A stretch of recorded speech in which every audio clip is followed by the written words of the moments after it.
Time to catch up with the mother and daughter team of Sanya and Sharon Richards.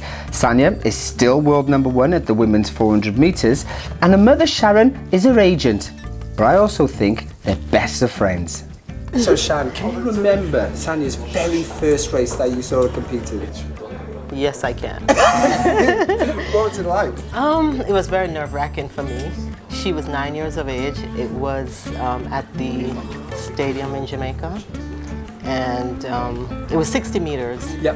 And at the start of the race, when the gun went off, she stepped back. Uh-oh. All her competitors went forward. So it was a chase for her. And she won that race going over the line with her left arm up and her shoulder going over the line. Going for like something like going for a swim. But it did the trick. Yes, it did. It did. Yeah. It must be kind of a special feeling. It's nice. It's nice. Sometimes I get goosebumps and my head gets big and stuff, and kind of have to come back down. You know, just to look at her and to see how much she's accomplished at 22 years of age, and knowing her from when she first started to now, it's just an overwhelming feeling for me. So tough for her. I can imagine. I can imagine. Well, for you, Sally, when you were growing up and you were doing the sport of athletics, did your mum ever cook you something that was a special race day meal? Because mine used to make me steak and eggs. Really? Yeah, steak and eggs was mine. No, my mom used to prepare a dish called brown stew chicken. Okay. Jamaican, so I don't know if you would know what that is, but it's red beans, chicken, dumplings, and rice. And it's like my favorite thing on her. She hasn't made it for me in a while. Uh-oh. I just haven't had the time. That's all it is, Colin. When I was growing up, it was my favorite meal, and she'd prepare it for me, not just for race days, but especially on race days, and I really enjoyed it.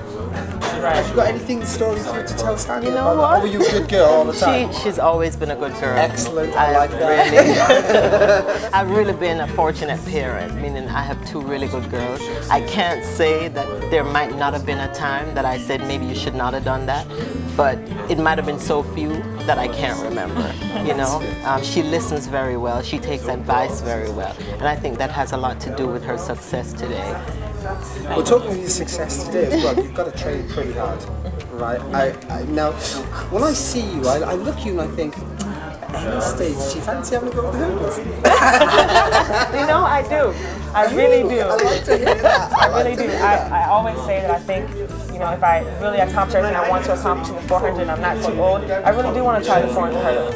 You know, I think I have the speed and I have the strength, and I don't think jumping the hurdles in the 400 is that technical. Right. So it's definitely something I would want to dabble in the later part of my career. Yeah. Okay, so Yeah. 2016, I could be possibly talking to the Olympic champion for 400 meter hurdles. Yes. Keep our fingers crossed. I like this time. I like it too.